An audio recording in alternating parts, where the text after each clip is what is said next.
Hello guys, welcome back to Zal Misterio. Di video Zal Misterio kali ini aku bakalan bahas cerita tentang Aje Huto. Jadi dia ini seorang anak laki-laki yang akhirnya memenjarakan ibunya.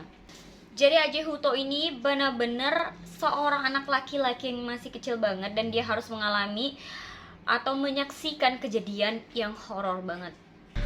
Pembunuhan, misteri, dan kasus aneh yang tidak terpecahkan. Dan kita akan kumpul di Zal Misterio. Jadi pada hari kejadian polisi berdatangan, pokoknya polisi, detektif, segalanya itu datang ke rumah Aje Huto karena mendapat info kalau kakaknya si Aje Huto ini tenggelam. Need an ambulance. What's wrong? My daughter fell in the pool and she's not breathing. And how old is she? She's 7 years old. Just a second, ma'am. Oh gosh. Her lips are purple. Water's just coming out of her nose. Kepada para polisi ini, ibunya itu mengatakan kalau misalnya kakaknya si Aje Huto ini pada saat itu sedang bermain serangga di tepi kolam dan tanpa pengawasan akhirnya jatuh ke kolam dan kemudian itulah yang menyebabkan dia meninggal. Ibunya yang berusia 27 tahun yang bernama Amanda itu seketika panik nih katanya, terus langsung lompat dan terjun ke dalam kolam demi menyelamatkan putrinya yang pada saat itu masih berusia 7 tahun. Pada saat itu dia memberi nafas buatan kepada anaknya, tapi akhirnya dia tak kunjung sadar juga sampai akhirnya dia langsung dilarikan ke rumah sakit. Dan setelah dilarikan ke rumah sakit, 5 hari setelahnya dia akhirnya harus meninggal dunia. Setelah kejadian tersebut, si Aje Huto ini dititipkan ke rumah kakek neneknya karena kan pada saat itu kayak masih chaos banget. Jadi dia dititipkan ke rumah kakek neneknya dan dia memberikan keterangan yang benar-benar beda banget. Jadi ini tuh kayak langsung kayak apa ya, kayak dia tuh kayak menjungkir balikan apa yang diomongin sama ibunya. Dia tuh masih kecil banget ya, dengan polosnya gitu dia bilang ke kakek neneknya kalau kakaknya itu bukan meninggal karena kepleset, tapi karena dibunuh sama ibunya sendiri. Jadi dengan polosnya Aje Huto itu mengatakan kalau ibunya tuh melakukan sesuatu yang nggak seharusnya dilakuin, itu membunuh kakaknya sendiri. Menurut keterangan Aje Huto, jadi ibunya itu marah dan kemudian melemparkan kakaknya ini ke kolam.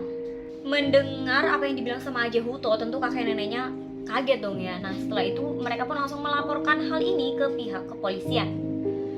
Si Aje Huto ini pun kemudian dibawa ke polisi dan ditanyai, diinterogasi sama polisi dan ditanyai sampai 2 kali pada hari itu. Pada tanggal 8 Agustus 2008 itu Aje Huto kan ditanya berkali-kali kayak dipastikan emang bener gak sih emang ibunya yang ngebunuh gitu. Dan dia terus memberikan keterangan kalau emang ibunya benar-benar membunuh kakaknya, jadi bukan kecelakaan sama sekali. Dia mengatakan kalau ibunya benar-benar membenamkan kakaknya ke dalam kolam. Dan benar-benar kayak sepolos itu dia bilang kalau ibunya itu pembunuh. Bahkan adik dari Adriana atau kakaknya itu namanya Adriana ini mempraktekkan gimana cara ibunya menyeret kakaknya itu ke dalam kolam, kemudian membenamkan kakaknya ke dalam kolam dan menutup mulut dari Adriana biar dia nggak berteriak. Semua itu dia lakukan karena katanya si Adriana ini, itu kakaknya Aje Huto ini, itu bertindak nakal. Jadi Aje itu benar-benar nonton juga karena ini tuh sebagai contoh juga buat si Aje Huto biar nggak nakal juga. Kalau misalnya nakal maka akan dilakukan hukuman seperti ini juga terhadap Aje Huto. Kasus ini pun kayak bikin tanda tanya besar banget ya, bukan hanya pada saat itu tapi bertahun-tahun setelah kejadian tersebut. Kasus ini tuh bener-bener kayak jadi tanda tanya gitu, bener gak sih yang diomongin sama Aje Huto gitu. Akhirnya pada persidangan terakhir pengadilan itu memberi kepastian. Amanda akhirnya diputuskan bersalah karena pembunuhan terhadap anaknya sendiri. Dia kemudian diputuskan penjara seumur hidup dengan tambahan kurungan 30 tahun karena pembunuhan terhadap anaknya sendiri. Saat ini dia tuh mendekam di penjara wanita yang ada di Texas. Vonis ini diambil itu karena terdapat kayak kejanggalan di dalam kamar tidur Adriana. Jadi pada saat itu meskipun dia ini udah berusia 7 tahun, tapi ranjang si Adriana itu masih bau pesing. Jadi kayak anak-anak bayi lah ya, maksudnya anak-anak balita gitu, masih bau pesing. seolah-olah Adriana ini kayak anak yang gak keurus gitu. Kesaksian dari Aji Huto ini pun terbukti benar gitu ya, dilihat dari daya ingat dan juga psikologis dari si Aji Huto ini. Selain kesaksian dari anaknya sendiri, si Aji Huto, ada juga kesaksian dari teman dari si Amanda ini. Jadi pada saat itu anaknya itu kayak nyoret-nyoret mobilnya, tapi dia tuh marahnya luar biasa. Dia marahnya sampai bilang kalau dia mau ngebunuh anaknya sendiri.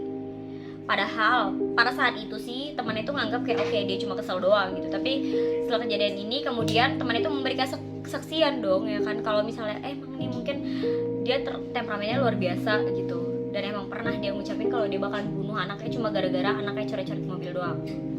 Dan 5 hari setelah dari rumah sakit kan anaknya meninggal ya. Ketika dikasih tahu nih sama Amanda kalau misalnya anak ini meninggal, dia tuh kayak nggak ada raut apa-apa gitu kan. Normally kalau misalnya ibu ya anaknya meninggal pasti kan kayak udah nggak tahu lagi ya, mungkin kayak aduh ini antara hidup dan mati gitu ya. Tapi dia itu kayak tampaknya biasa aja, terus kayak nggak ada raut apapun gitu, kayak biasa banget aja. Benar-benar nggak kelihatan sama sekali berduka ataupun kehilangan padahal anaknya meninggal. Nah, terungkap juga nih di pengadilan kalau sebelumnya dia itu juga pernah kehilangan anaknya yang berusia masih 16 bulan.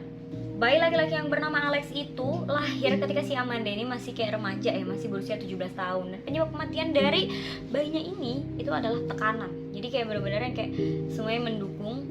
Dan nggak tahu sih ya, aku tuh ada lihat, nanti aku bakalan kasih cuplikan ya. Jadi tuh pada saat kesaksian itu Aji Huto sumpah ya, kayak bener-bener yang kayak sakit banget gitu pas dia memberikan kesaksian di pengadilan tentang kejadian tersebut. Bener-bener yang kayak wow, luar biasa, sakit banget. Anak masih seusia segitu harus memberikan kesaksian kalau ibu itu ngebunuh kakaknya sendiri.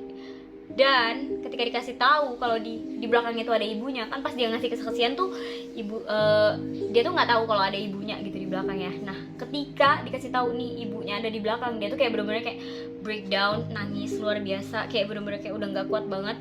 Dia bener-bener kayak senangis-nangisnya, sumpah ini sedih banget. Ntar aku bakal kasih cuplikannya. Not in the courtroom? Yes, sir. Where is your mother? Jill. She's in jail. That woman right there between them. Before? Yes, sir. Who is that? My mother. Now you recognize your mother? Yes, sir. Hey, Jackson. Yes, sir. Give me your hand.